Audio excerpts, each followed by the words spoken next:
I know, I should have picked a less windy day to do this, but it just occurred to me that I thought some of y'all would be intrigued by what's going on here in this brush pile that we still have not gotten rid of after living here for 2 years. But hey, this is Emily Josephine, and what I want to show you are the most prolific tomato plants that we've had this year. Right there. And my husband says he believes there are only 2 plants. Benjamin is down in the middle now, picking some ripe tomatoes because we're going to have our first frost any day now. And so we need to get these puppies fixed. But the heirloom tomatoes in my garden have been very poor performance. And even, I mean, my neighbors up the road, they buy hybrid tomatoes from the hardware store. They had very poor performance. The weather was just really sad this year for tomatoes. But 2 of the best varieties of tomatoes I have discovered. One of them's down here. This was another volunteer too. This is a yellow or orange pear tomato plant. And I believe the original seeds came from tomatoes I just bought in a box at Whole Foods one year.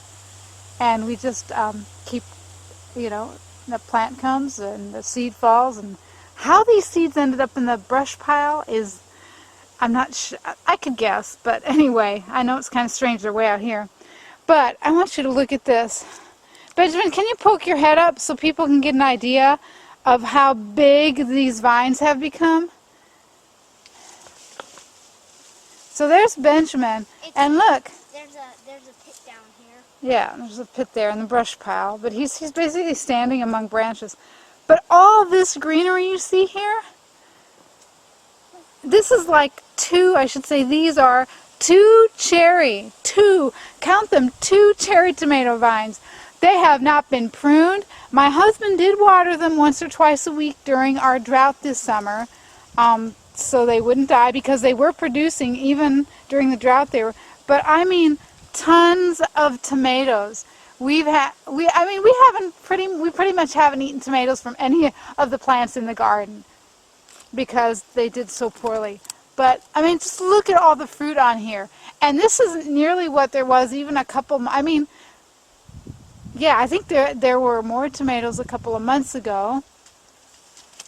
And I wish I could get closer, but I don't want to walk all over these branches. I'm a light person, but I'm not as light as my son. That's why he gets this job. But these cherry tomatoes, and I wish I could tell you the variety. It's some heirloom variety of cherry tomatoes. They go crazy. They produce, as long as they have a minimum of water, you know, even in the heat, they grow fruit. I mean, I'm talking 100 degrees. They will grow fruit, not as much, you know, but they keep going and going. They don't care if you don't prune.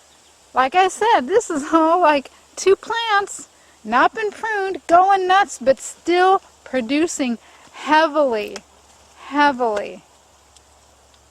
So, you can see there on that kind of a container that Benjamin has so far with the tomatoes.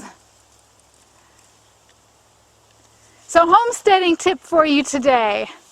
Let your volunteer, if you have a volunteer tomato plant in a relatively nutritious, I'll just use the word, nutritious place, a place with rich soil, like a brush pile or a compost pile, you know, just let it go wild. Make sure it gets some water once in a while, and tomatoes really don't need a whole lot of water. Let it go crazy. Cherry tomatoes.